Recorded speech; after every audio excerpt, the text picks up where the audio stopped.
Hello and welcome to the Bestseller Experiment, where we continue to discover what makes a bestseller and inspire you to start, finish, and publish your book. I'm Mark DeVoe. And I am Mark Stay, and as always, a huge thank you to our Bestseller Academates and patrons on Patreon, and to everyone listening for keeping this show going. We simply could not do it without your support. If you want to get involved with the Academy, go to bestsellerexperiment.com/academy. You can find us there. If you want to support the show, go to bestsellerexperiment.com/support, and you can find us over on Patreon as well. It's what keeps fuel in our tank, which we all need these days. So, well, Mr. we do. D, how are you today, sir? It's great. And how much has fuel gone up recently? Goodness me. All-time highs here in Canada. Oh, no. And we invented the stuff apparently over here, but... Well, my wife is feeling particularly smug because she has a Nissan Leaf, which costs about 20p a day to recharge. So she's pootling around all over the place. She loves it. She laughs as she drives by petrol stations. It's the future. It's the future. I envisage the road, the story of the road, and like all these people in electrical vehicles driving past all these old oil-based vehicles on the side of the highways. But yeah, it's brilliant stuff. I hear you've had a bit of an interesting week, Mr. Stay. Another screening. Tell me about what happened there. Well, we had a cast and crew screening for my film Unwelcome, which is coming out really soon now. It's like the premiere will be on the 17th of March, which is St. Patrick's Day, and then general release in the UK and the US on the 18th of March. Rest of the world, not sure yet. Stand by, might have an announcement soon. So yes, we had a wonderful cast and crew screening. We've had screenings before, sort of heads of departments and things like that, but this was everyone who's involved in the film was invited. And what's lovely about it is, if you're working on a film and you're in the costume department or you're in makeup or you had one scene early on in the film, you won't have seen the whole thing come together. So for a lot of these people, they're seeing it for the very, very first time. And the reactions you get are just amazing, particularly with the ending, because the ending is quite bonkers. So it was great getting those reactions back from people. And it's all starting to ramp up. It's all starting to feel very, very real. We've got so the US distributor has just opened a whole bunch of new social media accounts on Instagram, Twitter, and Facebook for the film. I'll pop those in the show notes if you want to check those out. So it's there's little snippets and clips getting out there now. We did that. It is now. Eagle-eared listeners. That's not a thing, is it? We'll remember from the last episode that we said, there's going to be a big announcement. Well, that announcement has been bumped to early in February. So for reasons that will become obvious with the world around us. But so hoping to have some really big news about the film early next month. But yeah, it's all getting really real. It's getting really real. It's getting really real, isn't it? Big countdown. Now, we've been documenting, for any new listeners of this podcast, obviously this is a writing podcast, but Mark's had a lot of experience in film, writes lots of screenplays and the like, and we've been documenting Mark's journey as a little subplot to the podcast for probably, it feels like forever now, but I know it's probably been about a year and a half or so, from when you first kind of came up with the idea and you were kind of mentioning that you're working on a script, to actually getting the film signed, a deal with it, then it being Warner distributing it and getting all the announcements of all the amazing actors, lots of Game of Thrones actors in there, and some famous actors like Colin Meaney. And but I think it's about 5-6 months ago now, you did a kind of private screening, like you mentioned, which was like looking at the first cut of the movie with the heads of department. I'm curious, as part of our little documentary we're doing, I'm curious from the outside, what is it like when you're sitting in a room with all the actors? How is that different from when you're kind of sitting there biting your nails, hoping that the heads of department go, "We love it. We're gonna run with this"? It's a much more celebratory kind of screening. It's a lot more relaxed because it's done. It's done. It's in the can, basically. It's this is what's going out there, so you can sort of sit back and it's in some ways it's like a birthday party for the film before the premiere, before it comes out in its fancy dress and says hello to everyone who's worked on it. See, the other thing with this film, we haven't had a wrap party because of COVID, so we've never had that big celebration. And so afterwards people went off. We couldn't have a party today because of COVID or whatever, so people went off in different, so a few of us went to a pub around the corner and stuff like that, but it had a lovely kind of end of term feel to it, and it reminded me, I was sitting there going, this is really good. It kind of reminded me of oh, this is actually a good film. I should be proud of this, which sounds weird, but I sort of, you can forget that sometimes, so it was lovely.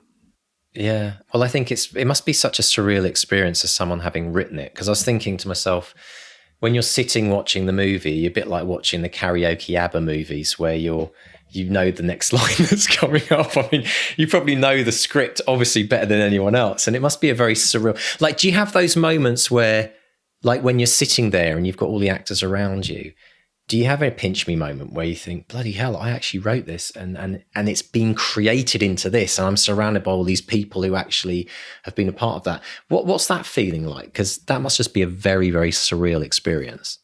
It is, and you don't always appreciate it in the moment. It was only, it's afterwards, actually. It's afterwards when people come up and actors go, wow, and they see the bits that they weren't involved with and they start talking about it.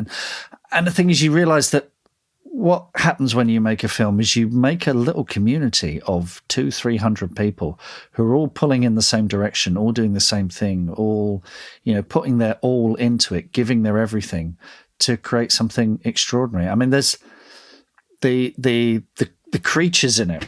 Just as an example, the little people, the red caps, pretty much every single department has some kind of input into making them real. So you've got actors in there, there's costumes in there, there's set design is involved in there, there's VFX, there's sound, there's every department has gone into creating this illusion in the film, and it's just such a wonderful thing. Where I was, when John and I were working on the story, and I was writing the script, and I'm cackling to myself, going, "This is going to be a good bit."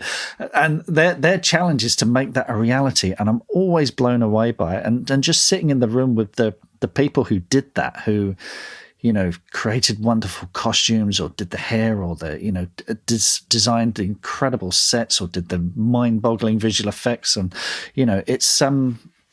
it's a real privilege. It's and it's something I'm never going to get bored of it. But I don't know. I mean, you'll know this. It's one of these things when you have an amazing moment. It's only sometimes when you look back that you appreciate how amazing it was. It can be a bit of an out of body experience. I think you're right. Yeah, I think that's very true. I think you could look at that in many. I mean, I don't know if you remember back to your wedding day, but I remember my whole wedding day just being a massive blur.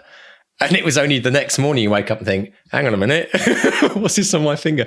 And it's, I think, I mean, that's just one example, but I think when you look back, say, at your whole school experience, when you're immersed in it day to day and it's just your life, but when you look back on it, you think, oh, those days of school, and, nostalgically you forget about all the challenges that you had and you think about all the nostalgic, wonderful things. And yeah, so it's very interesting. So, and then, of course, once it's out, you'll have the kind of whole circus of the promotion, and that'll all be another new phase of it. And at some point in the near, in the distant future, maybe you'll be able to sit back and go, "Wow, that was an incredible experience." And like you say, building on that. Well, I mean, I look back on Robot Overlords. Like we did an event at the Apple Store in Regent Street in London, and Ben Kingsley's about to go on and be interviewed by Chris Hewitt from Empire magazine, and it's and we're all backstage with Sir Ben. And just before they show the trailer, just before we went on, and Ben Kingsley leans over and whispers in my ear and says, "Whoever thought of putting a Spitfire in the movie is a genius." And I went, "Oh, that was me." and then he walked on, and it's like the rest of the day it was a complete blur. But that I will remember to my dying day. Ben Kingsley. It's just astonishing. Yeah, it's just weird little moments like that. So It's worth all the decades of rejection that came. Well, before exactly, it. and that's the point. We've gone to the important bit of this podcast. You don't get to this moment. You don't get to enjoy the fruits of your labor without having gone through the rejections, the hard times, and continues. Obviously, it never stops. But just to say to everyone, like we're documenting Mark's journey on the podcast because it's a celebration. We talk about celebrating the good things in life, celebrating the successes that we have. And it's a reminder to everyone out there who's writing, who's struggling on their novel, who's just been rejected for the 6th or 50th time.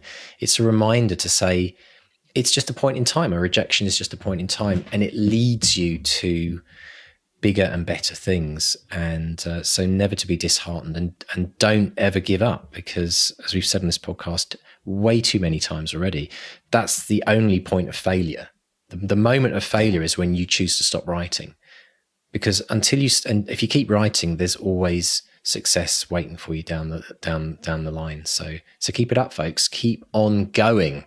Keep on writing. And we should mention, actually, for people who are struggling with their writing, we're beginning of a new year. A lot of people are jumping into the 200-word challenge, and we do mention this a lot, but we know a lot of people still haven't tried it. So if you're new to the podcast, or if you tried it before and you fell off the wagon, as happens, get back on it. 200wordchallenge.com. Write every day, 200 words. That's really how your film scripts and books come about, Mark, as well. So it's works for me. I'm there every day.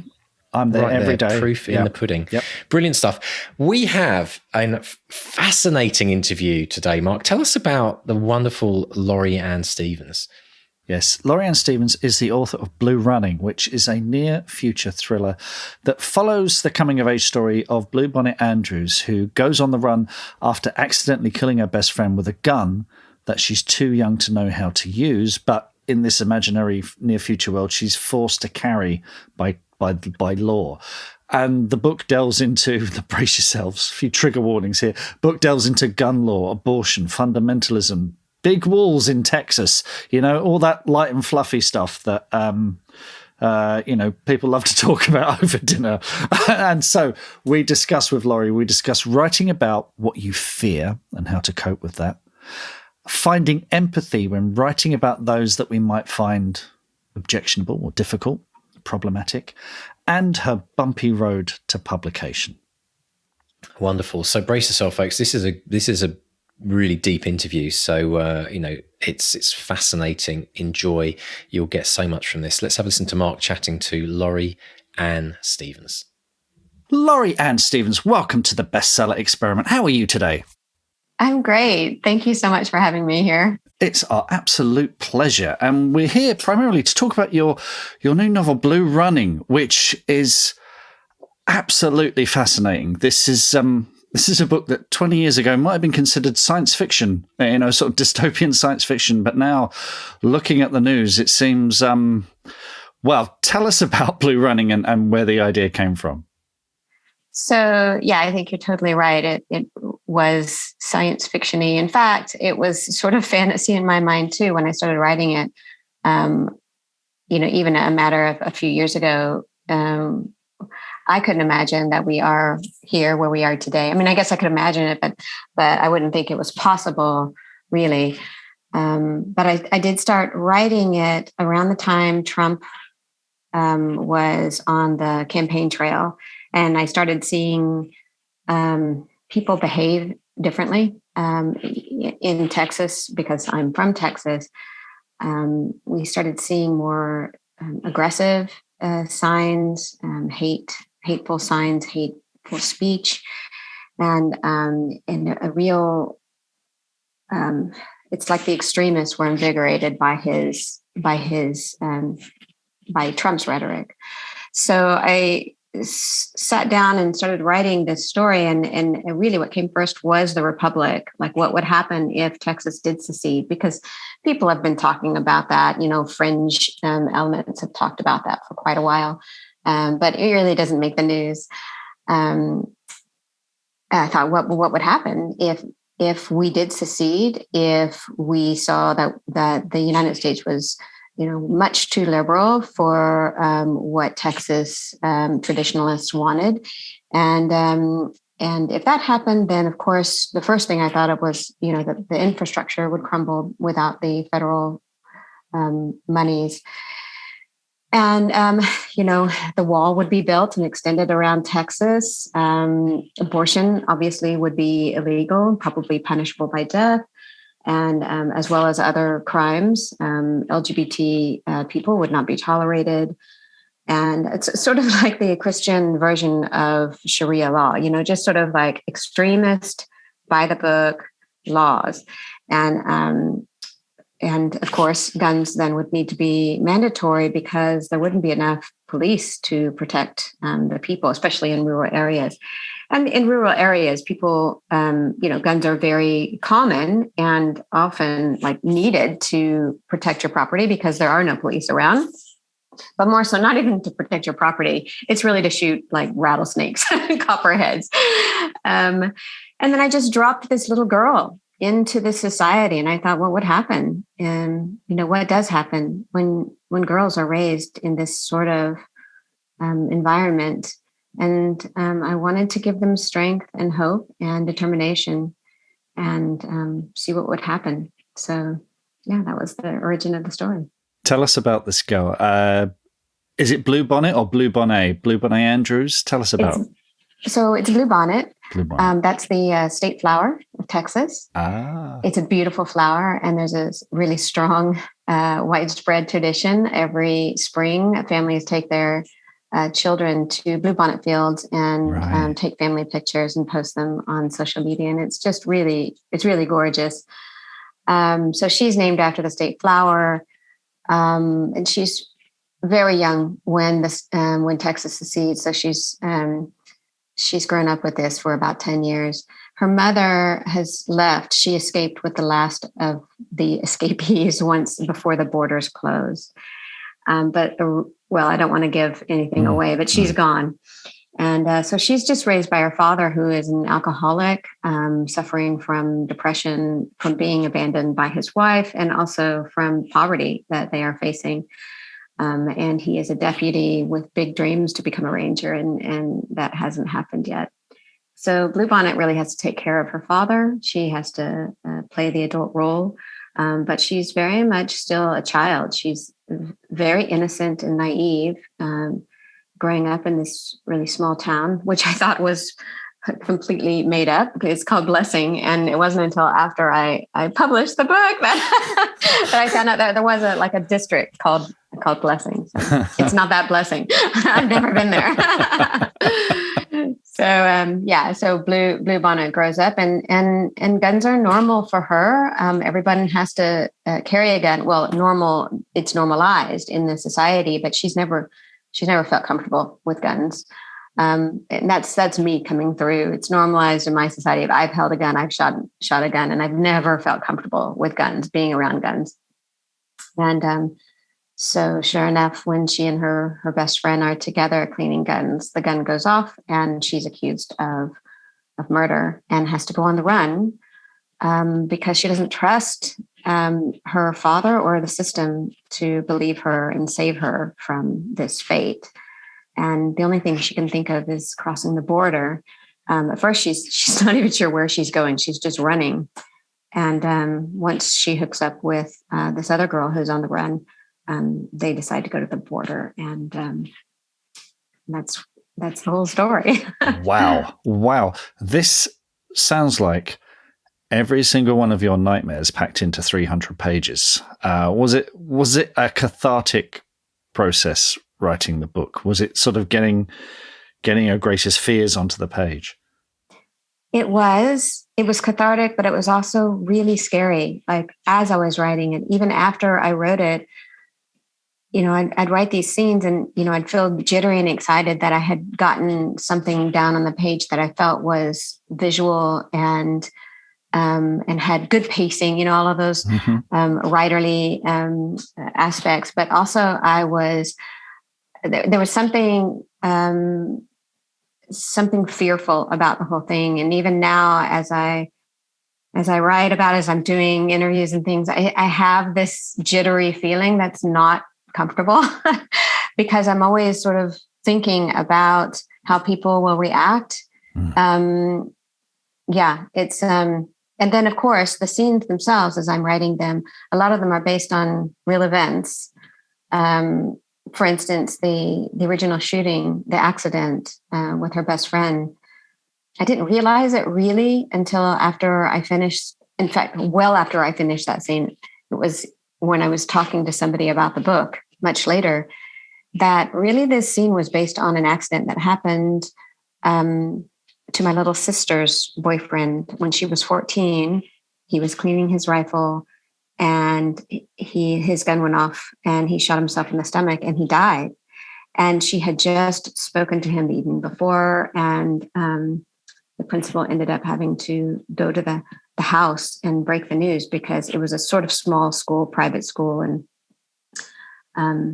he broke the news to my mom, who then told my sister. And after that, she sort of went off the rails. She was devastated, and it took a few years for her to sort of circle back and find a place of comfort again. And in the meantime, she's 7 years younger than I am. And I heard this right when I was pregnant with my first child. So I wasn't living at home. I registered it. I felt horrible. I contacted my sister, but then I filed it away because, something so devastating when you're trying, when you're a new mother, you're really trying to focus on, what's before you. And so it wasn't until much later that sort of came out. I was like, wow, that this really, really resonated in a very deep part of me, and it came out. How do you cope with that fear when you're writing? Well, I think that as a writer, you have to ignore the fear as you're writing and just put it on the page. I think some of the best writing comes from fear, out of a place of fear. We all have to confront our demons, face them, fight them, and put them down on the page. Because I think that is what touches the readers who are also facing demons and they're not able to speak about it. And so when they read it, that's a really deep, profound connection that the reader can have with the story, the character, and then, of course, by extension, the writer. Wow. There was a quote I saw from you which really fascinated me. It's the quote is, I straddle two worlds, the world of my gun-toting brother who lives in the countryside and encounters rattlesnakes and wild boars on a regular basis, and the world of my university colleagues who live in the city and overwhelmingly support stronger gun control laws. And this, being someone who's had experiences in both worlds, did that help with Blue Running? And in particular, were you able to find empathy and humanity with people whose ideologies you might find objectionable? So, you talked about that kind of fanatical Trump supporter. Can you, did that help you? It's very easy to make those kind of people caricatures in fiction. How were you able to avoid that? Well, it's funny because when I first started writing the book, I was approaching it as a satire, sort of like Huck Finn as he goes down the river and interacts with these people, who he doesn't understand, but does understand at the same time. But I did want to make sure that these people in Texas weren't caricatures because, my brother is not a caricature. I adore my brother. He's the kindest, most giving, loving person with a beautiful family. And I trust him with my life, absolutely, over there and in the countryside and here, wherever. He's very reasonable, calm. So it really is incongruous to think that he might vote for Trump or that his family might vote for Trump. And so for me, I keep reminding myself, I really do have to keep reminding myself and my children, as they're growing up, you can't pigeonhole people into certain, categories. You cannot stereotype them. You can't stereotype all gun owners because They are real people, and even if we have very deep differences, they're people who are doing what they think is the best they can, and so the only way that you can talk to them and really reach them is to talk to them, to listen to them, Yes. Yeah. And see where they're coming from. I think that a lot of people who vote for Trump were voting because they are sort of desperate financially, and they feel that the government no longer listens to them, that hasn't listened to them, that they've only catered to and protected a certain group of people, and that group doesn't include them.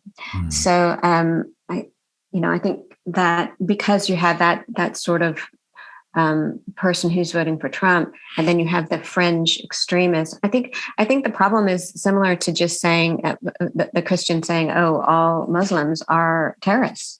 I mean, you cannot lump a group of people with the most extreme element of that group.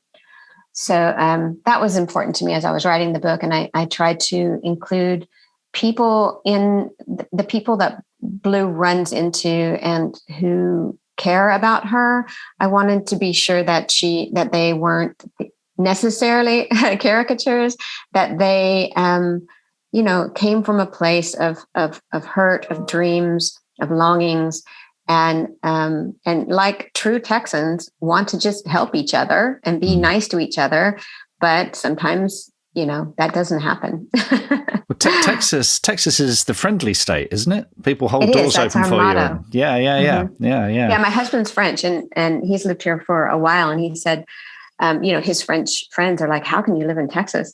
And he's like, "It's so nice. I mean, people, you go to the grocery store and the cashier asks you how you're doing, and they get to know you, they recognize you, they have a conversation. The waitresses are really sweet. I mean, they're just nice." Has your brother read the book? He has not read the book.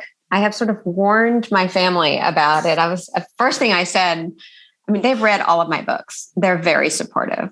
Great. And even the most recent one, which was really, really difficult, it was based on my own life about abuse. And they read that. And so that was very important to me. And for this book, I just simply told them, "You're not going to like this book because you might want to skip this one." But my mother, being the dear mother that she is, said, "Well, we have to read everything because we need to understand everybody's points of view." So yes, my mother has it. My little sister's read it, or she has it. And so I don't know that my brother has read it, but I'm sure he will. Okay. Good. Fantastic stuff. Let's talk about your journey to publication, because as you say, you've written very personal books previously. So you got Some Actor Vision and Song of the Orange Moons, and they were published by small independent publishers. What was your road to publication with them? Because I understand you were telling me before we started recording, it was bumpy. it was the dream came true, and then the dream sort of turned a little sour. Can you tell us about that, please, Laurie? So shortly after graduate school, I got an offer on my first book. That was Song of the Orange Moons, and it was by a small traditional press in Austin. And it had published had a long history of lovely children's books, but this was definitely not a children's book. And they wanted to branch out into adult books. So this was their adult debut and my debut for literary fiction. And just a matter of months after it was published, the press folded, and I got a phone call from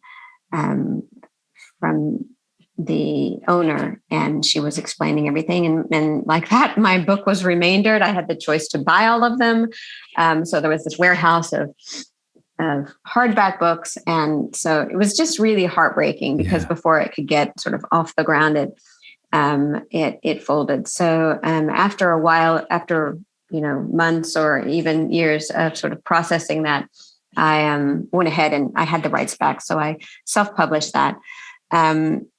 And then the same thing happened, sort of a similar thing happened with the second book, which won a national award, a Reader's Choice Award. But that was some Activision. And it was also bought by a small press, an indie press. And then that folded after a few years, or a year, maybe. I can't remember how long it was.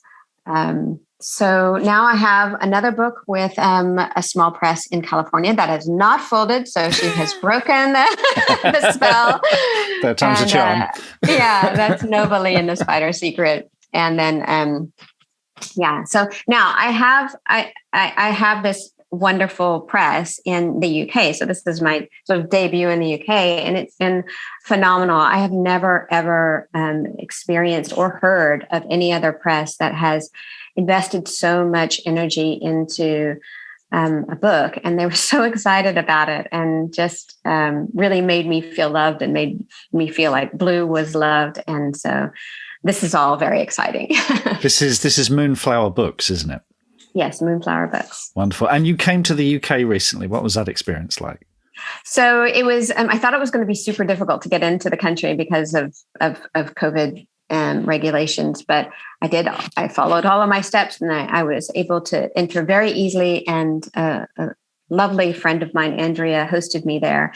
And I stayed for a week and did interviews on several BBC radio programs, which was terrifying because it was live, and did some interviews, and then was treated like a queen by the publishers for lunch, and so just sort of enjoyed walking around hunting for the book in bookstores after the release date, and just enjoyed the time there. That must have been particularly sweet after your previous experiences. That must have been it was worth the wait, I guess. Absolutely. It was like, really, I mean, I hate this cliche, but it really was like a dream. It was heavenly to be there the entire week, and everything went off without a hitch. And so, it was a charmed visit. Wonderful. We're obsessed on this podcast with writing routines and habits. What's your writing day like, Laurie? When do you start? Do you write every day? Are you write every day kind of person? I don't write every day. I buck that trend, maybe because I'm a professor, and I have to put my mind in a certain spot and give it 100%. So in general, I have to, focus on my lectures and grading and all of that, as any teacher would tell you. And I do know teachers who will write, a little in the morning, like at 5 a.m. They'll have a routine and they'll write every morning. But and I have done that in the past, but just in this past, I think COVID took something out of my attention span. And I'm only, especially because we were learning new platforms, teaching online and all of that. So I haven't been writing every day. But what is normal is, teachers have these long breaks, and professors have even longer breaks because, our classes generally end at the beginning of December, and then we don't go back until late January. And then we have all of the summer off, like almost 3 months of the summer. So I write whole books in those times. So I'll sit down and sort of write, page by page.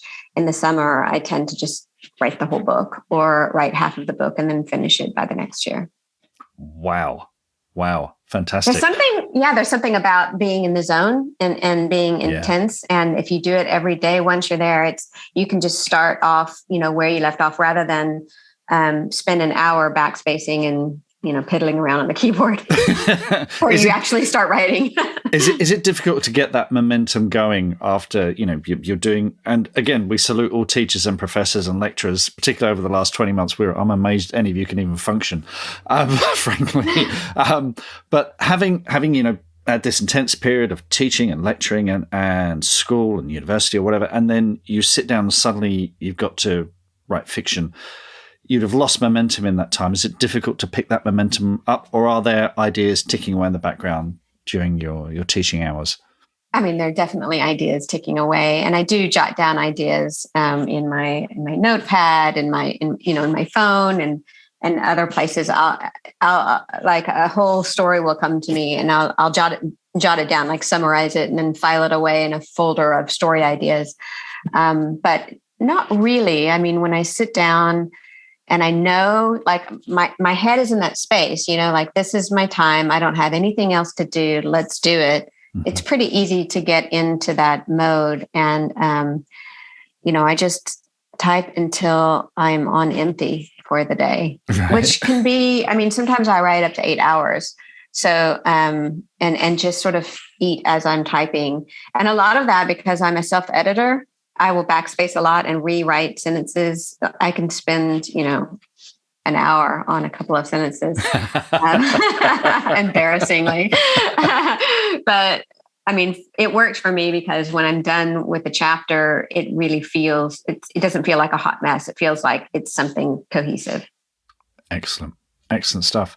What's coming next from you, Laurie? So what's coming next? I'm working on a sister novel about a much older sister. So you can see this sort of biographical characterization. No, but that's where it ends. An older sister who is hasn't been able to get pregnant, and her younger sister who is a sort of ne'er-do-well teen who sort of shows up on her doorstep pregnant. No, not pregnant, with a baby. And the older sister wants the baby. So this is a very tense sort of relationship book. Wonderful. Oh, it sounds fantastic. Folks, Blue Running is out there now. Do grab a copy as soon as you can. Laurie, thank you so much for speaking to us today, and really looking forward to what's coming next, and hope to speak to you again soon. Thank you so much. I had a lot of fun. What are your writing dreams? Finishing that book, quitting the day job, becoming a best-selling author? Well, over 4 years, we've studied the advice of over 300 best-selling authors who've collectively sold over 500 million books. And we are excited to announce the Bestseller Academy. If you're ready to take your writing to the next level with accountability, craft, and coaching, your bestseller dreams are now only a click away. To find out more and apply, visit bestsellerexperiment.com/academy. That's bestsellerexperiment.com/academy. Wow. Whew. I just need to take a moment there, Mark. That was, do you know, I love these types of interviews because this really gets to the nub of so much of the reasons why people write. Yeah, absolutely. And this thing of writing about what you fear, and her advice is to ignore the fear. The best writing comes from fear. But it's, I think if you're frightening yourself, then you probably think you are onto something important. You know, you're tackling issues that scare you. And that's all about writing from a place of truth, and it's writing from a place. I mean, I had a slightly different thing, but Unwelcome, even though it's a film about goblins, it comes from a thing that myself and my family were very, very scared of. That felt very real to us, about, you know, feeling safe in our own home. And it was a question of, do I go there? And I think the answer always is lean into it, do the scary thing, you know. Yeah, I think it's really fascinating because fear is such a root emotion. And when we talk about writing, it is about connecting with the reader emotionally, so that when we come from fear, we're instantly doing that. And we don't have to try.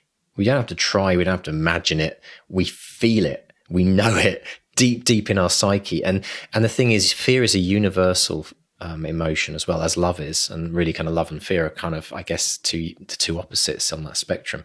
So I love this idea. I found it really interesting, and Laurie's talking about writing her worst nightmare. And I remember on the Academy, we've had this discussion a few times. It's come up where people have talked about having to write really difficult scenes, which have actually really disturbed them. And they've actually needed a kind of a moment to kind of, not moment, sometimes a few days just to take a break, to almost deal with the emotional triggers that it might come up in their life, maybe just from a pure imaginary fearful place they live in, or from something that has actually happened to them or in someone else's life, which triggers those emotions which they've experienced before. And I mean, it's a big topic to delve into, but in my world, I find that a very fascinating area, because in some ways it can actually be a hard place for writers to go. When you kind of cross that line, it's all very well writing a fluffy, fun novel and, having a bit of fun. But when you get to those really core, important, life-changing type subjects, fear can actually be a real challenge. And I'm sure a lot of writers right now are kind of nodding their heads going, yeah, I've been there, or I don't want to go there because of that. What's been your experience with that when you've actually lent into it and gone there? Well, it's scary enough just putting something like that onto the page. It's that thing of then putting it out into the public domain for people to read. And as we've discovered, social media, people will come at you, if it's something that they, we sort of had a tiny taste of that back to reality. We've got one star. I might be tempting fate here. We've got a single 1-star review, and it's the most liked or most popular review on the Amazon.com website, and it took us to task because of how they perceived the politics of the book. Obviously, this wore off a duck's back with us, but something like this with Laurie, saying to her what her family thinks about this, what friends might think about this, and it can be. It exposes you to more than just criticism, because it's not someone saying, "Oh, I don't like your writing." It's someone saying, "I don't like where you're coming from. I don't like the way you see the world. I don't like the way you perceive, the world around us." Worse, it's like you're wrong, or I'm gonna, throw eggs at you, or worse. And I could hear that. It's interesting in when Laurie was talking about it, I could hear very much within that intrepidation that she had, even since she's written it. She's saying, putting it out into the world, what would her family think of it? I mean, that's always a way of really personalizing it. When you think about people that you love and you have an emotional and a very, intricate connection with in your life, what they will make of it, how they might view you, see you, based on maybe the views that they. And the problem is that people, when you write, I mean, you can write from the opposition or the opposite viewpoint as the author. You can choose any viewpoint. And you discussed that with Laurie about getting into the head of someone that you maybe don't agree with and writing. So the great thing about being a writer is you can choose which perspectives you want to write from. The challenge is if the reader believes that's your perspective and then comes at you because of that. Yes, I think that's a big challenge, and that's why a lot of authors sometimes don't go there. Yeah, and I there's no accounting for the way people perceive. If they don't understand that, if you write a character as racist, that doesn't make you a racist. If you write a character that is violent, that doesn't make you a violent person. Obviously, you're making this stuff up. So, if people don't understand that, what can you do? You just have to walk away from that conversation. But I think. When you're writing about something that is very close to you, you have a choice. First is a tonal choice, and it's interesting that Laurie said that this started out as a satire, but as she began to dig deeper into the characters in the story, she realized that she didn't want to make them into satirical caricatures. Now, that's not to say there isn't room for caricatures and satire. There is, absolutely. That's tonally, that's something that I enjoy and has, endured for a very, very long time. But if the tone of your book is becoming more and more serious, then you need to match the characters to the tone. So if you're doing a satire, like recently we had the film Don't Look Up on Netflix, which is essentially about the end of the world, and it's a satire of the way that governments work and the way that social media warps the way that we think and all that kind of thing. And it's done from a very satirical point of view, and it's all heightened. But there's also they could have written a much more serious and grim version of that story that was a lot more realistic and dug a bit deeper into the characters. So I think you have a choice as a writer when it comes to tone, but I think the tone has to match the characters and how deep you dig with something like that. Does that make sense? Yeah, it does. It does. I actually started watching Don't Look Up over Christmas, and I found the whole kind of way it played social media a bit ridiculous. Like it was so, I mean, it was definitely caricaturing what was happening in the real world, but it took us, we had to watch that in 3 shifts. Yeah, it was like we got about 45 minutes in. It's like, that's enough. Let's take a break for a day. That's what happened to us. Yeah, we didn't so much say, right, no, we're not feeling this. It was like, just need to take a break from this because it was a lot to take in. The other thing that was really interesting that Laurie talked about was this idea of the lessons that we learn as writers when we're forced, or we force ourselves, to write from the perspective of someone that we completely disagree with or detest, and it brings me back, actually, weirdly enough, it got me thinking about our interview with Sir Brian Cranston. If you missed that was the 6th episode of the Bestseller Experiment right out of the gate. Sir Brian. We landed Sir Brian, Sir Walter of Whitedom. And the thing that he said, do you remember we asked him the question, because it was around the time that Trump was pre-Trump, it was the pre-election of the I remember those days. Oh, that was so long ago. But he said the person he would most like to play, do you remember we asked him that question, who would you most like to play? And he said the person he'd most like to play would be Trump in a movie. But he said that he had to get some distance from what was going on in order to be able to really get into the mind of Trump and come from his viewpoint and his perspective in the world. And when Laurie started talking about this idea of, how do you get into into the mind of someone that you don't agree with, you don't see the world in the same way. And the conclusion she drew was really fascinating, wasn't it? This idea that actually it doesn't define that person, a viewpoint that they have or a political leaning they have. It doesn't define that person. And by going into their head, it makes you more kind of empathetic, I guess, in some ways. Absolutely. There's always a root cause, there's always something that makes us the way we are. And, nature versus nurture, how we grew up, family around us, all that kind of thing. No one is born angry or prejudiced or bitter or whatever. Something has usually made them that way. And that's part of what we do when we create characters. We're creating fictional avatars of the people we see around us. So certainly in my first Woodville book, The Crowfolk, there's a character in that called Craddock, who is a poacher, and he's racist, he's misogynistic, he's a thief. But I worked very, very hard to make you feel sorry for him when, slight spoiler, he comes to a rather unfortunate end.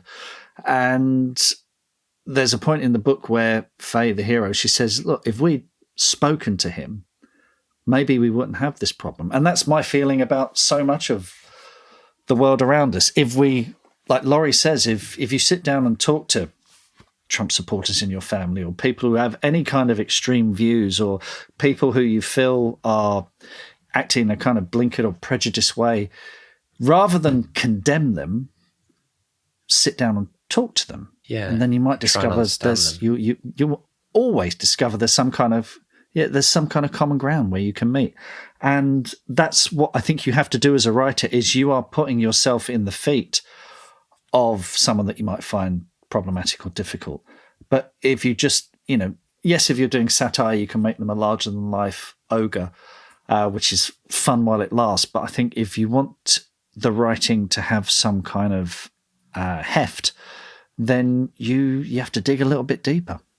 And it really brings me back to this idea that, this bigger idea of us through this podcast really trying to understand and discover what writing's really about, right? I kind of get this sense that we're really digging below the surface here.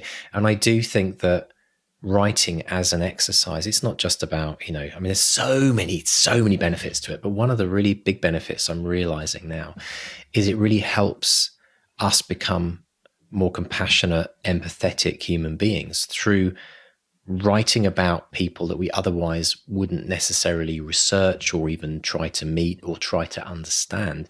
We have to understand all our characters, the minds of all our characters, to really make them strong, real characters in the reader's mind. And so it forces us to go beyond, say, a threshold that we otherwise in normal, everyday, non-writing life might not push ourselves to do. And that to me is huge, because I think part of our, and without obviously taking this into a kind of a very, very deep spiritual dimension, but really, like, what is the quest in life? Why are we here? Part of why we're here is to learn more and to become more empathetic and to be better people, through our journey, and try and leave in the world a better place than we found it, or at least, leave no trace, as it were. But I think writing actually helps us. It does help us as a practice. It forces us in many ways to explore that. So, when people think about writing just for the sake of writing a book, I think there's actually a lot more that we get from it. So much more than we can ever even imagine. Yeah, I've said many times that writing is how I make sense of the world.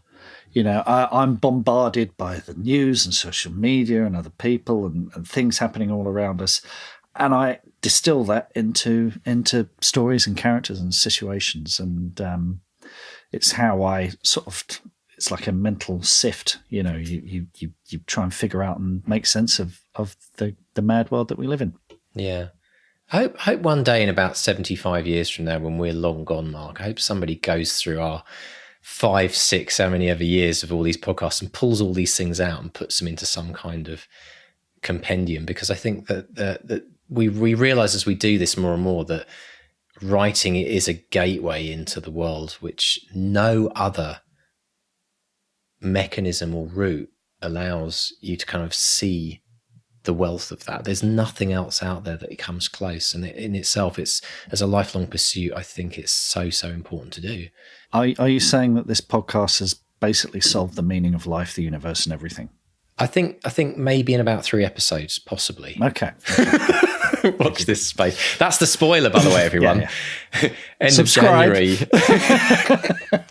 End of January, we're going to have the meaning of life episode, where we explain, we connect 42. Every single thing that we've learned into one magic moment, and it will be a number, won't it, Mark? It'll be a number. It might have a decimal, but brilliant stuff. So much more to delve in there. But if you like this kind of chat, if you're sitting there going, I wish I could get involved with Mark and Mark chatting about this in the post discussions we have about interviews, we do this actually on the Academy. Every week you can join Mr. Stay and other Academy members to go deeper on these points that we're discussing right now. So if you're interested in becoming a part of that, as one of the many benefits you get from being in the Academy, and really stretch yourself, really push yourself and learn and go deep, then the Academy is for you. So pop over to academy.bestsellerexperiment.com. Mr. Stay, social media. Yeah, well, it's that time of year when lots of people are making declarations, public declarations, what they're going to do in 2022. A lot of them have gone in the diary. So we had one from Kerry Oman over on the BXP group on Facebook. She says a couple of interesting ones here. Public declaration. By March 31st, Kerry says, I will have a dedicated writing space. That's an interesting one. Having that proper space where you can sit and write and concentrate. And then she says, by December 31st, I will have written 200,200 words. I like what you did there, Kerry. Which is a 500 daily average plus 10% for a challenge. And she says, and also by December 31st, she will have published 1 book in her urban fantasy series. So, Kerry is rocking it. It's in the diary, Kerry. It's in the diary. And I want to say to everyone who thinks, but I can't have a separate writing space. Remember, a writing space is just a designated area that you say, this is where I write. It can be the corner of a table that already exists in your house, but it's about making a decision in your life. This is going to be my dedicated writing space. And the reason why that's important, folks, is when you sit in that space, things change. You get into that zone, and that's why that's so important. So I encourage everyone to try it. Yeah, my dedicated writing space was a particular seat that I liked on the 825 from your west into London Waterloo. What would happen if someone was sitting in that seat, Mark? What broke out on the train at 8 o'clock in the morning? I would keep thumping them on the head with my laptop until they moved. No, I found another seat. But yeah, usually the train was quite empty because it started at Epsom and I was the first stop after Epsom, so I'd get on and I always got my favourite seat. It's tragic, I know, but it was my writing space. It works, whatever floats your boat, right? I mean, at the end of the day, it's...